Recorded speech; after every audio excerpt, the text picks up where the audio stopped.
Hi everyone, good morning. Today is day 5 and we're going to talk about my inventory system.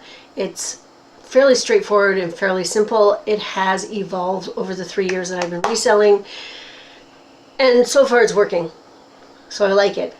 So there's a lot of different ways to do your inventory. Some people, have baskets or they hang everything or, totes, whatever it is. You have to keep in mind what space you have available for your inventory because that's going to dictate how much inventory you have. For instance, when we moved, we downsized a lot for our storage area. So I know that really and truly I can only accommodate 600, 700 maybe items in my inventory because that's just really all the space I have. That makes it efficient for me to work from. I'm going to pop up a picture. This is a little glimpse at my inventory system, and it is crowded right now. I do use totes. I started off with just regular totes. They weren't see-through or anything, and I slowly changed over to clear totes because that way you could see items, which was helpful, and you could also see the level, whether or not you could add in more items into that tote. It works for me. I do like it. However, in my situation now, I don't have room for shelving, so I have to stack my totes on top of each other. And now after, some time, the lids are starting to crack and I'm getting some damage on the totes. So we are now trying to switch over our inventory into filing cabinets. Filing cabinets, we can get them fairly inexpensively at most thrift stores, estate auctions, whatever. And it's working really well for us. I think it provides a cleaner look to the inventory, and it also has a better access. So I'll have to just pull open a drawer and there are my items and I can get them much faster than having all my totes stacked up on top of each other and having to get to the bottom one, which does happen. Now, it does provide a bit of a workout, so I like that, but some days I'm like, no. So we are slowly switching over to filing cabinets, which I really love. And as you can see from the pictures, we do label each tote. I personally label my filing cabinet, and then the drawers are 1, 2, 3, 4, or whatever it is. All that information I put at the bottom of my description in the listing. I don't know why I don't use the private area that you can use, but this is where I put my inventory thing. So I know I go to the listing, it's sold, I click it open, and it might say at the very bottom 3-1 CPV. And all that means is that it's in filing cabinet number 3, number 1 drawer.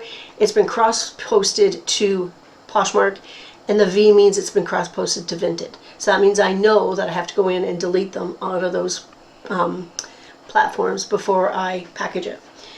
That is how I put my inventory sort of designation in the listing, and it's working really well for me. It's something that I've been working with, and it's helpful and it seems to be efficient for the most part.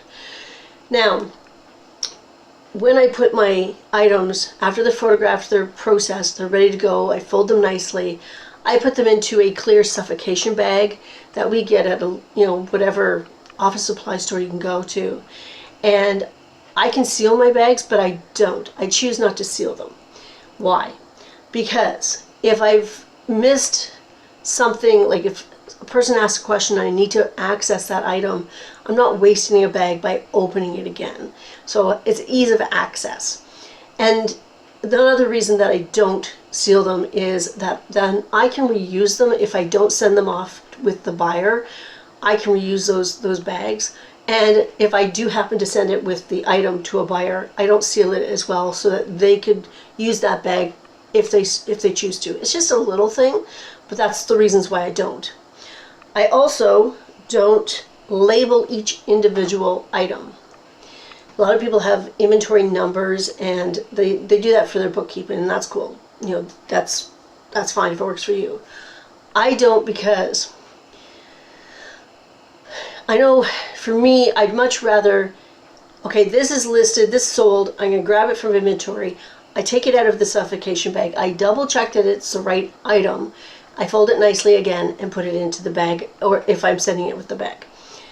It's just for me a better double check that I'm sending out the right right item, as opposed to relying on an inventory number. That's just what works for me. That may change in the future, but right now it's working really well for me. I have only sent out one wrong item, one. And in my small little defense, they were very similar. The items that she purchased and the item that I sent were very, very similar.